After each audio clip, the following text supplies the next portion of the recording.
အဲ့တော့နောက်ကျွန်တော်တို့ Microsoft Teams နဲ့ပတ်သက်တဲ့အကြောင်းအရာလေးပေါ့နော် Microsoft Teams နဲ့ပတ်သက်တဲ့အကြောင်းအရာလေးဖြစ်ပါတယ်အဲ့တော့ဒီမှာကျွန်တော်တို့စပြီးတော့ဖွင့်လိုက်မယ်ဆိုရင်ပေါ့နော် Microsoft Teams ပေါ့နော်ဒီနေရာကိုဆရာတို့ရောက်လာမှာဖြစ်ပါတယ်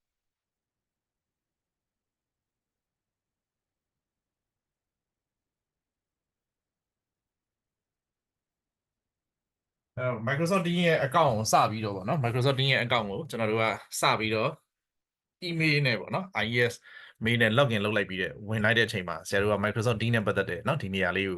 ဆရာတို့ရောက်နေမှာဖြစ်ပါတယ်အဲ့တော့ဒီဘက်ဘေးမှာတော့ကျွန်တော်တို့ကဒီ bar လေးပေါ့เนาะ slide bar လေးရှိပါတယ်အဲ့မှာကျွန်တော်တို့က Teams နဲ့ပတ်သက်တဲ့ဟာဒီအခုလက်ရှိနေတဲ့ Teams ပေါ့เนาะတကယ်လို့ Teams ကတခုတည်းမဟုတ်ဘူးဆိုရင်ပေါ့เนาะကျွန်တော်တို့ကဥမာကုမ္ပဏီမှာပေါ့အလုပ်မှာလုပ်နေတဲ့တခြား team တွေလည်းရှိတယ်ပေါ့ဒီမှာဆိုရင်ကျွန်တော်တို့ကတော့เนาะတခြား team ကကျွန်တော်တို့က PhD class ပေါ့เนาะဒါ PhD class က team ပေါ့ဒါအခုကျွန်တော်တို့က MBA class က team ပေါ့เนาะ MBA class က team တွေကိုကရောက်နေ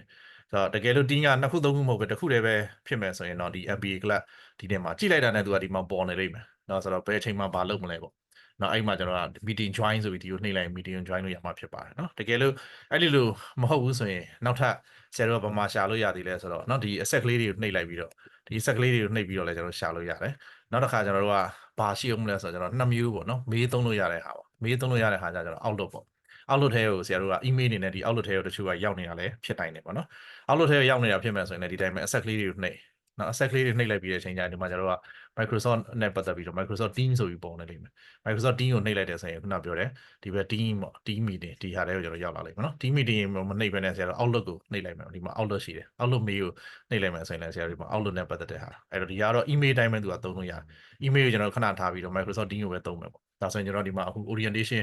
Microsoft Teams ဆိုပြီးတော့ပေါ်နေတယ်เนาะဆိုတော့အဲ့ဒါလေးကျွန်တော်ဝင် join ပြီးတော့နှိပ်လို့ရတယ်နောက်တစ်ခုက mail ကိုခုနပေါ်နေတဲ့သူတွေရှိတယ် mail ပေါ်နေတဲ့သူတွေရှိတယ်ဆိုရင်လည်းဒီဘက်က mail ရဲ့ down လေးမှာပေါ့เนาะ mail ရဲ့ down လေးမှာကျွန်တော်ဒီ orientation နဲ့ပတ်သက်ပြီးတော့နော်ပေါ်ဒါဆိုရင်တော့ကျွန်တော် orientation ကနော်အချိန်ကျော်သွားပြီဖြစ်တဲ့အတွက်နောက်တစ်နေ့ပေါ့မနေ့ဖက်မှာကျွန်တော်တို့လာမယ်နော် innovative နဲ့ပတ်သက်တဲ့ opportunity geopolitics ပေါ့နော်ဒီဟာနှစ်ခုရှိတယ်အဲ့ဒါလေးကျွန်တော်အနားနီးမှနှိပ်ပြီးတော့ join နိုင်မယ်ဆိုရင်တခါတည်း team meeting တွေကိုတန်းပြီးတော့ရောက်သွားမှာဖြစ်ပါတယ်နော်အဲ့လိုမဟုတ်ဘူးဆိုရင်ဒီ Microsoft Teams ရပါတော့ဒီမှာကျွန်တော်တို့ရေးထားတဲ့ join ဆိုတဲ့ဟာလေးပေါ့နော် join ဆိုတဲ့ဟာလေးနှိပ်ပြီးတော့ join သွားလို့လည်းရပါတယ်အဲ့လိုမဟုတ်ဘဲနဲ့ဆရာတို့က join ဆိုတဲ့ဟာကိုမနှိပ်ဖဲနဲ့ဒီမှာ meet လုပ်တဲ့ဟာလေးရှိတယ်နော်ဒါကကျွန်တော် meeting လုပ်တဲ့ schedule ပေါ့ meet down ရှိတယ်အဲ့ meeting ကိုသွားနှိပ်ပြီးတော့ join ပြီးရင်ဆရာတို့ဘာဖြစ်သွားဆိုကိုတယောက်တည်း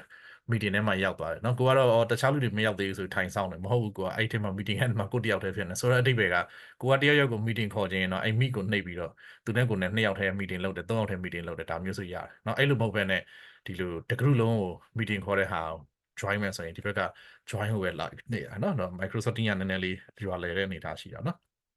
်တော့ဒီမှာကျတော့ join ကိုနှိပ်လိုက်ပြီနှိပ်လိုက်ပြီဆိုတော့ဆရာတို့ screen မှာဒါမျိုးလေးတက်လာတဲ့အခါမှာဆရာတို့ကဘာလုပ်ရမလဲဆိုတော့ဆရာတို့ရဲ့နာမည်ပေါ့နာမည်ကိုကျွန်တော်ဒီနေရာမှာရိုက်ထည့်လို့ရတယ်နော်ဆိုတော့ဆရာတို့ရဲ့နာမည်ကိုစိတ်ကြိုက်ပြောင်းသွားလို့ရတယ်ပြီးရင်ကျတော့ဒီမှာကင်မရာကျွန်တော်ဖွင့်ထားမလားပေါ့နော်ကင်မရာကိုဖွင့်လိုက်မယ်နော်ဖွင့်လိုက်ပြီဆိုရင်ကျွန်တော်ပုံပေါ်တယ်နောက်က background ပေါ့ background ကိုကျွန်တော် screen saver ထည့်ထားတာမထည့်ဘဲနဲ့ background ကိုကျွန်တော်ဒီကနှိပ်လိုက်ပြီးတော့ဒီမှာ background မှာကျွန်တော် none ပေါ့ဘာမှမဟုတ်ဘူးဆိုရင်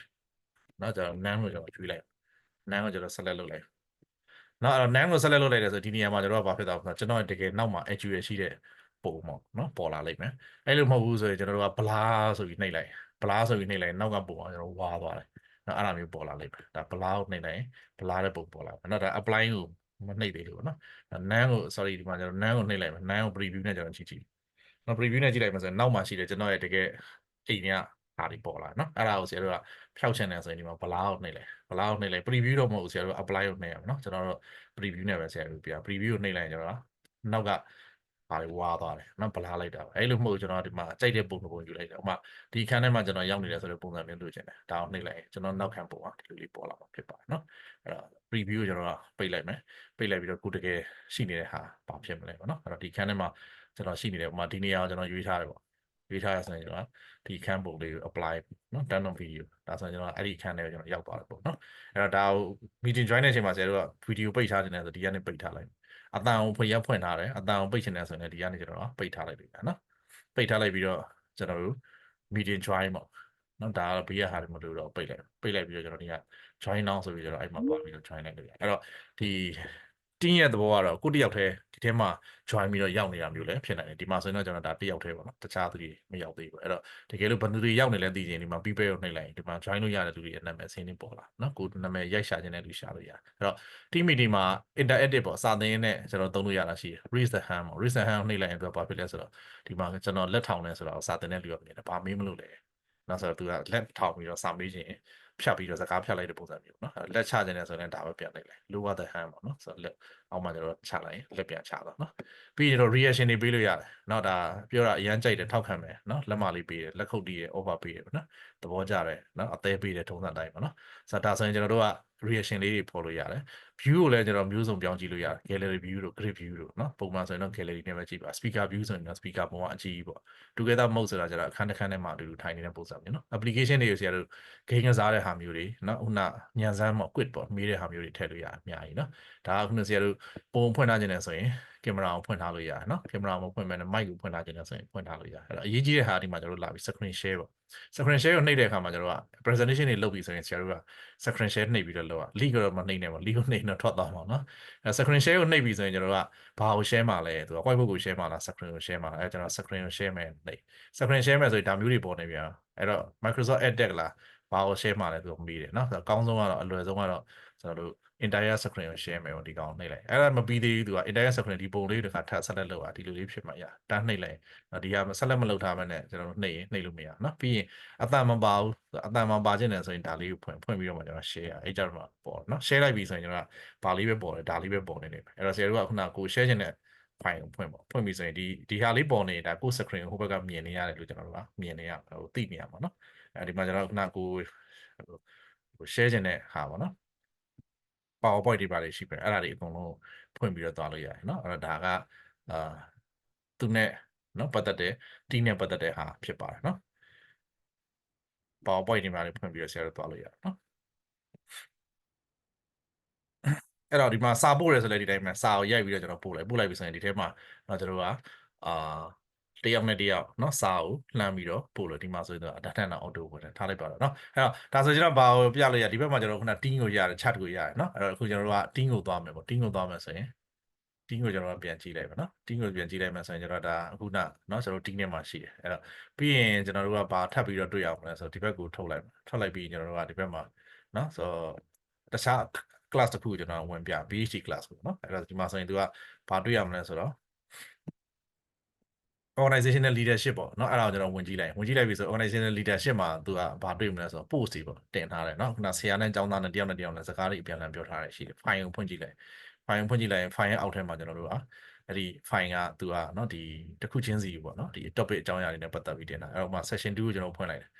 က်ဆို file လေးတွေပေါ်လာတယ်အဲ့တော့ဆရာတို့ကဒီ file ကို down ညင်တယ်ဆိုတော့ဒီ file ကိုကျွန်တော်ဆက်လက်လုပ်ပြီးတော့ဒီက set ကလေးတွေကိုနှိပ်လိုက်ပြီးဒီမှာ download ကိုလာပြီးတော့ချလိုက်ရင်အဲ့ဒါဆရာတို့ download folder ထဲဝင်နော်အဲ့လိုနည်းနဲ့ကျွန်တော် download ရမှာဖြစ်ပါတယ်နောက်ဒီမှာကျွန်တော်တို့ကနော်ဘာတွေရှိမလဲဆိုတော့ assignment တွေပေါ့ဆရာတွေက assignment ပေးထားတာရှိရဆိုရင်ဒီ assignment တွေမှာပေါ်နေလိမ့်မယ်နော် assignment ကိုနှိပ်လိုက်ရင် assignment ပေါ်ဒီမှာတော့ assignment ပေးထားတာမရှိနော်နောက်ထပ်ဆရာတို့သုံးလို့ရတဲ့ဟာ calendar ပေါ့ဒီ calendar ကိုနှိပ်လိုက်တဲ့အချိန်မှာဘယ်အချိန်မှာဘာရှိတယ်ဘယ်အချိန်မှာဘာရှိတယ်ပေါ့နော်ဒါ21ရက်နေ့မှာဒီ meeting ရှိတယ်ပေါ့အဲ့ဒါဆရာတို့က22ရက်နေ့မှာဘာရှိလဲပေါ့နော်ဆိုတော့ဆက်ပြီးတော့ဆရာတို့ကကြည့်လို့ရတယ်အဲ့တော့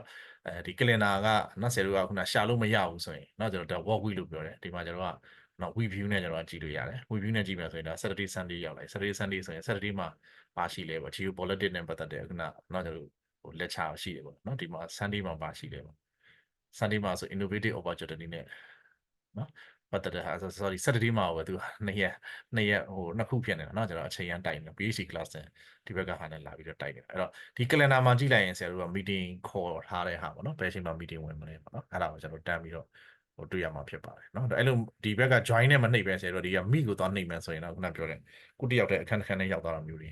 ဖြစ်နေလိမ့်မယ်เนาะအဲ့ဒါကဟိုပြဿနာရှိပါတယ်အဲ့တော့ဒီမှာကျွန်တော်မေးသုံးတဲ့ဟာလေးနည်းနည်းလေးဆက်ပြောတော့เนาะအတူတူပဲเนาะကျွန်တော်ဒီ Gmail သုံးတဲ့အတိုင်းပဲเนาะ inbox mail ရှိတယ် send mail ရှိတယ်နော်ဒါအမျိုးဆုံးရှိတယ်တော့ inbox mail ဆိုရင်ဒါအခုကျွန်တော် email အပြန်လှန်ပို့ထားတဲ့ဟာဒါတော့ကျွန်တော် account ဒီမှာကျွန်တော်ကြည့်လိုက်ရင်ကျွန်တော်ရဲ့ account เนาะဆိုတော့ IES account နဲ့ပေါ်နေလိမ့်မယ်ဆိုတော့ site item ဆိုရင်ကြည့်လိုက်ရင်ကျွန်တော် site item မှာကျွန်တော်ဘာတွေပို့ခဲ့လဲเนาะအဲ့တော့ site item မှာပို့ခဲ့တာရှိတယ်အဲ့တော့ဒီမှာဆရာတို့နမူနာနဲ့ပြောမယ်ဆိုရင်ကျွန်တော်ဒီမှာ new mail ကိုနှိပ်လိုက်ဒီဟာလေးပွင့်လာ email ပို့ချင်တယ်ဆိုရင်เนาะတူဆိုရင်ကျွန်တော်ဒီမှာเนาะကျွန်တော်ရဲ့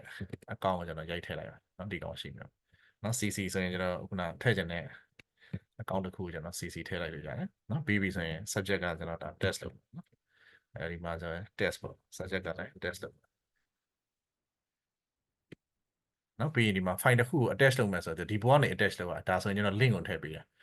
link မှန်ပါသွားမယ် file လိုက်မပါဘူးပေါ့နော်ဒါဆိုရင်တော့ file လိုက်ပါတယ် attach file ကိုကျွန်တော်နှိပ်လိုက်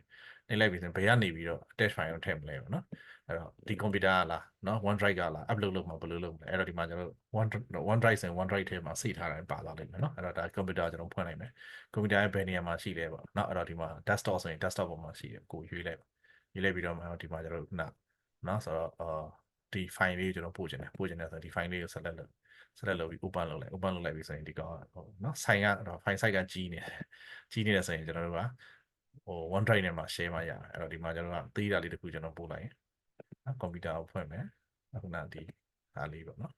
ဖွင့်လိုက်ပြီဆိုရင်ဒီမှာပေါ်လာပြီနော်အဲ့ဒါ test ပေါ့ပြီးရတဲ့ဆရာတို့ကဘာလုပ်မလဲဒီက send လုပ်နေတယ်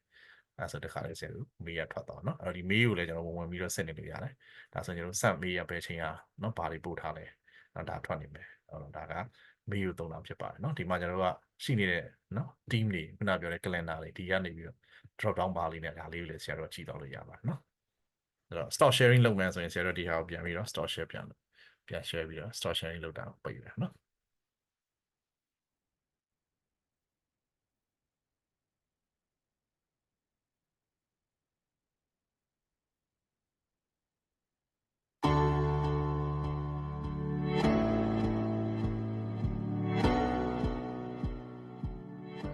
So now you're about to join a meeting and you'll see this screen here. So here I can turn my camera on or off. I can also mute my microphone. And then next to the microphone symbol,